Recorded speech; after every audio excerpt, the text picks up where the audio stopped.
Pork and Pinot. Perfect marriage? Absolutely. But which Pinot do you choose? Burgundy or Sonoma Coast?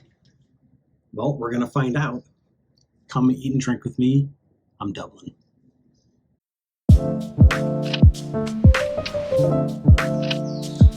So, pork and Pinot. Perfect marriage? Yes.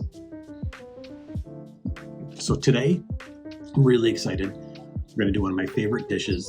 It's a hickory smoked pork chop. And that is, on hardwood charcoal. We're going to throw some hickory chips in there. We're going to smoke it up on high heat. And oh, it's beautiful smoky flavor. That nice pork coming through. And man, I can't think of a better pairing than a Pinot Noir. So I had myself thinking, which Pinot pairs better with it though? Do you want to go with that old world style Burgundy? Or do you want to go with that new world extracted, fruit forward, Sonoma Coast, Russian River Valley, Oregon, Willamette, all of those type of awesome American Pinots on the West Coast. So I specifically chose these two because I really wanted to see two Pinots that kind of had some of that, a little bit of that funk, a little bit of earth come through. And I chose as Domaine Pierre Gélin Gevrey Chambertin. Now it is a village, but let me tell you, this thing hits and smacks like a Premier Cru. Absolutely phenomenal. And then I chose this Costa Brown 2018 Treehouse, a single vineyard. Costa Brown, if you don't know, founders Dan Costa, Michael Brown, they created this winery in the 90s, and they've been smacking some awesome Pinots around. Just phenomenal, top tier California Pinot. I chose both 2018s because I wanted to have the same year. Is Burgundy, was it a better year in 2018? Was it better in Russian River Valley where this Treehouse Costa Brown came from in 2018? Well, we'll find that out on our own little tasting, and then we'll see which one we think might be better with the hickory smoked pork chop. So let's start out with the Domaine Pierre Gélin Gevrey Chambertin. Now that is the AVA, out of Burgundy, of course, and it's all 100% Pinot Noir. They're not really known for their Chardonnay. I mean, you probably get maybe some out of that area, but it's really, really Pinot Noir heavy. Absolutely phenomenal. These seem to have like a little bit of a chewiness, kind of a little more extraction, but not maybe quite as elegant, as like the DRC area or, Romanée-Conti, all those, big hitter type of Pinot Noir Burgundy areas. And I thought this might have a little bit of that kind of flavor profile that really might pair with the pork nicely. And then on the other hand, I chose this Costa Brown Treehouse 2018 because this is really interesting. The winemaker decided to ferment it in casks, concrete, and stainless steel tanks. And it was aged in 40% new oak, French oak, which, of course, the Burgundy from France is in French oak. It's not the Hungarian oak. I know some people say, oh, sometimes in France they do Hungarian oak. This is not Hungarian oak. This is, pretty much 25% new, I think it was. And the rest is all, one seasoned of French oak. But yeah, I thought this was really interesting that they had that the concrete, the stainless, really letting the Pinot Noir grape sing. They're not trying to hide it with like a ton of oak and over extraction. So I thought that was really interesting. I thought, hey, that might really pair well with that smokiness of that hickory smoke coming through in that pork. So I thought these two would be a great example. They're quality wise, I would say they're pretty darn close. The Costa Brown, as far as quality is, price wise is probably higher than the Gevrey Chambertin. But maybe, on release, let's say it's like about $30-40 more-ish. But that's, of course, overpriced. So if you actually priced this bottle the way it should be, I would say they're pretty much even. All right, let's start out with this Domaine Pierre Gélin Gevrey Chambertin. Very mature wine. These vines are 70 years old. Wow, very mature. They replanted in the 50s. So when they acquired, the Gevrey Chambertin, they expanded the repertoire, bought up some vineyards out there, which is the Cluster Mével. And let's see what's going on with this Burgundy here.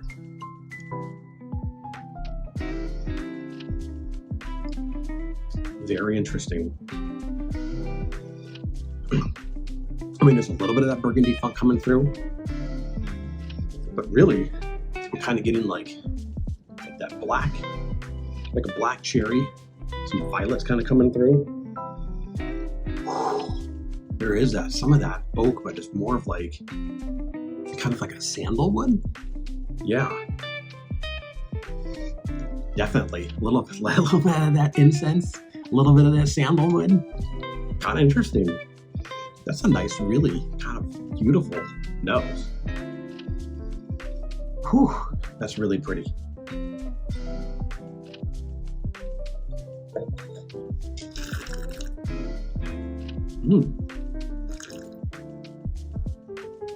Wow. Usually with Pinots, you kind of get that cherry and that redness coming through, which I knew at the Gevrey summertime, you kind of never really know. Sometimes some of those blacker fruits, but this thing is like plum all the way. And not like that Cabernet plumminess. It's almost, like a fresh bite of plum right off of the tree, not like an extract at all.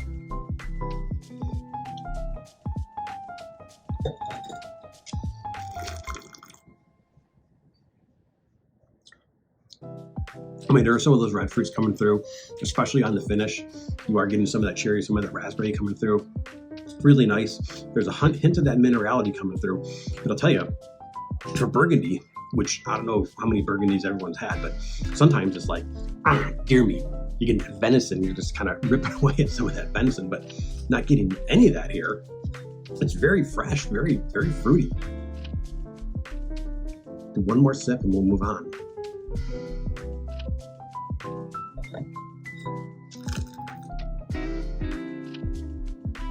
There's always that third sip where you start to maybe pick up some of those tertiary notes. You're getting that very nice acidity coming through.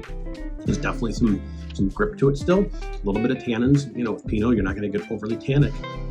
And man, those Burgundies, they are made to age. And this guy, oh yeah, you can age this thing. Phenomenal wine, easily 10, 15 years. It'll just get better and better. The tertiary notes will start to come through. But yeah, beautiful. I love that. That spiciness coming through, that sandalwood in the nose, a nice plumminess on the palate. Just absolutely really, really nice wine. It's really well made, very beautiful. Now, it's not quite as complex as if you got one of those Grand Crus. Not sure if it has that kind of potential, but for a village wine, I mean, this thing is really kind of smacking, punching above its weight. Very nice. We might have a winner there as far as the pairing. All right, let's move on to this Costa Brown Treehouse. See what 2018 was doing in the Russian River Valley.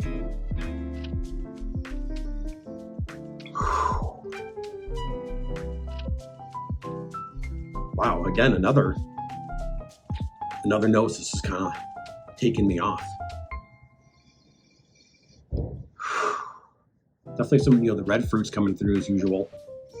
But there's something else in there. I think, a little more air in these noses will open up a touch more. They've been open about 20 minutes, not too long. There's almost like a tobacco type of thing coming through. I don't know if I'm just mixing it up with, some of the minerality, whatnot, but usually tobacco and minerality, two totally different, profiles. Let's see what's going on.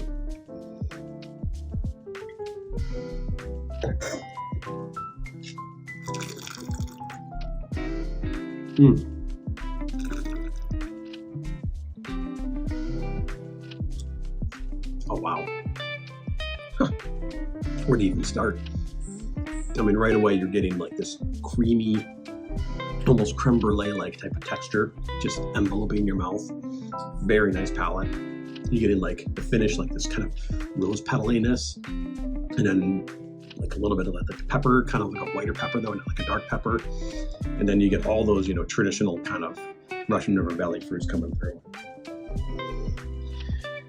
There is a little bit of that cherry cola. Cherry cola, if you don't know, in the nose, it's very prevalent in Russian River Valley Pinot Noirs. You always get a ton of cherry cola.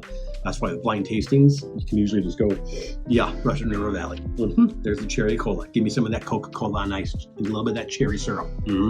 This one's not that strong. It's really other things coming through. but there is that cherryness, absolutely.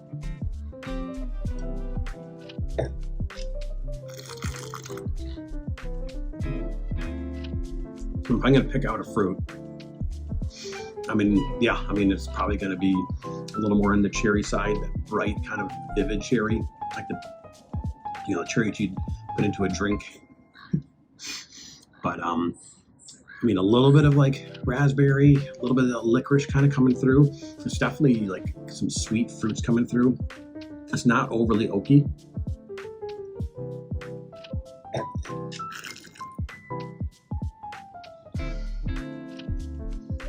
I was looking for something when I found out that they fermented this part of it in the concrete. And anytime I've had concrete cask fermented wines, some of that concrete does come through, and you get like almost like a clay kind of flavor and like texture that hits the palate. I'm not really getting that. So it must not have been a ton that was fermented in the clay. I mean, usually I guess that's more when you age it in the concrete cask and then bottle it, to where this was just fermented, so maybe it didn't really extract a ton of that. Pretty interesting, very nice wine. Again, really well made, nice acidity. Not super grippy, but that's pretty much expected with California Pinot Noir.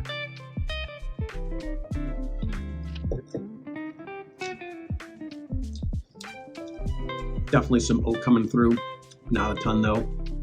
Very well integrated. Definitely has a little bit of that. Now some of that, little bit of that sour cherry starting to come through a little bit.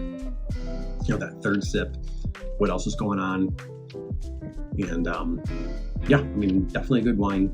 Both of these need to open up a touch more, which is great because, we're going to do some cooking, and then we're going to come back and we're going to see which of these wines pairs better with the hickory smoked pork chop, which I just absolutely cannot wait for. So we'll be back with that, and we'll give these some air and we'll kind of see what's going on. All right, we're back with our meal. Hickory smoked Berkshire bone-in pork chop.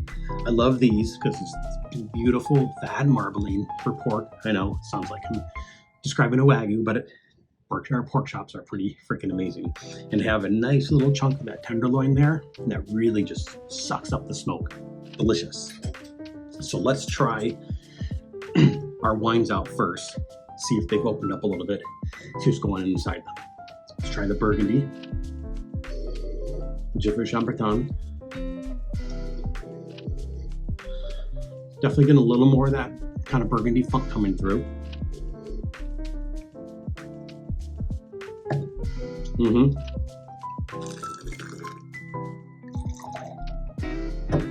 can tell it opening up. Definitely some of that Burgundy meatiness, like I was saying before, is now coming through. Mixed in with that nice plum still. Definitely some nice cherry aspects. A little bit of raspberry. Yeah, it's definitely kind of hitting more of that traditional Burgundy style, Burgundy, flavor profile. Yeah, it's definitely opening up.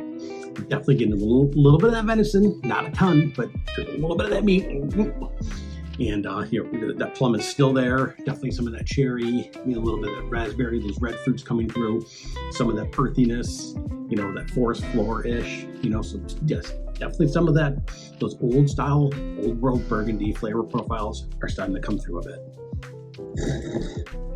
Now the Costa Brown, I bet, hasn't changed a whole heck of a lot. Probably just opened up a touch more.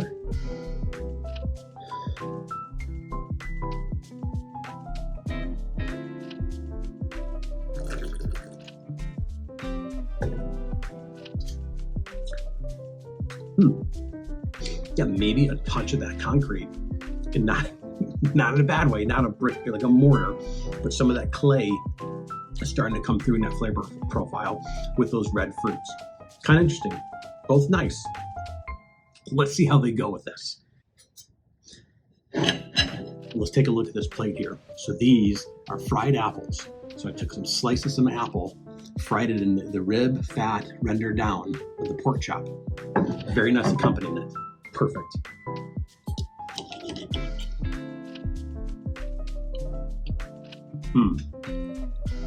Beautiful smoke coming through.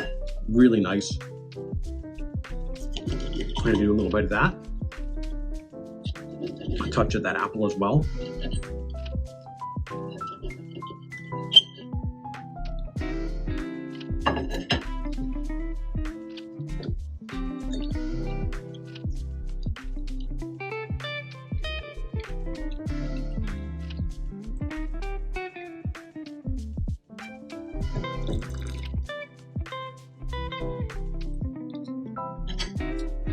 Interesting. Wow. That was the Burgundy. And it goes really nice with it. It's like that fat coated my mouth from the pork and let some of that fruit sing as it came through. Really nice. Some of that funk kind of paired well with that smoke. Very interesting. Try a touch of that peppermint.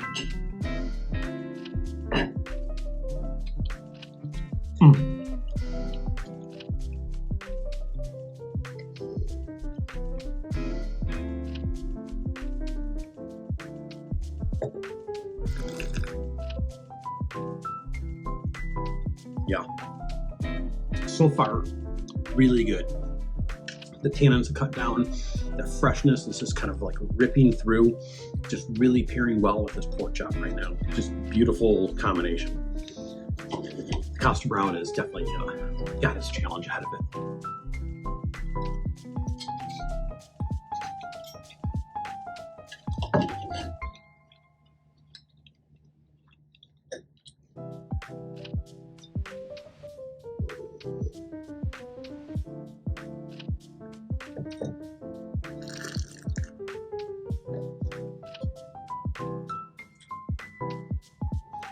So this is an easy win. I wasn't sure which way I was going to go with this, but right away that extracted fruit is just kind of it just wants to be on its own.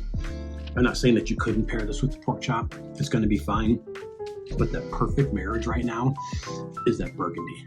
Just the flavors that are coming through with that Burgundy just seems to really pair well with the kind of game and earth and whatnot, just all kind of coming together as like a nice little harmonious flavor profile.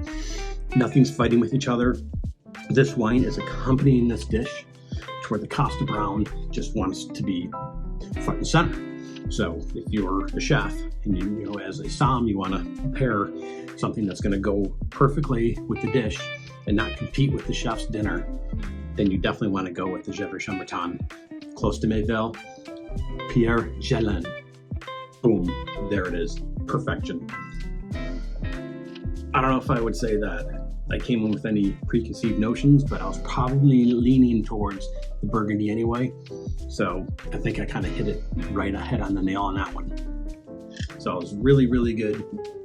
Both wines are excellent, but man, I have to say that Gevrey Chambertin just really sings and comes through and pairs perfectly with this pork chop.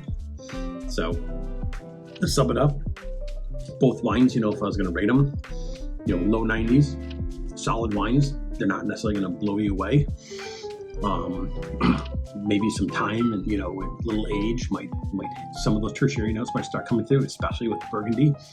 But overall, man, if you're pairing a Berkshire pork chop with Pinot Noir, I would say head to Burgundy. You probably couldn't really miss out. You could do like a Vos Romani, Mussini. Any of those are just going to pair perfectly with this pork chop. So I hope that you maybe learned a little something as far as like pairings and what flavor profiles go with what. So I can't wait to finish this meal with the Burgundy. I'm going to save this treehouse for tomorrow. I'm going to throw a piece of salmon on. So hey, you know what? Get out there, get yourself a nice pork chop, get yourself a nice Burgundy, whatever it is you can afford. Just, something maybe a touch nicer than you usually would. Because, gosh darn it, you deserve it. So cheers, everyone.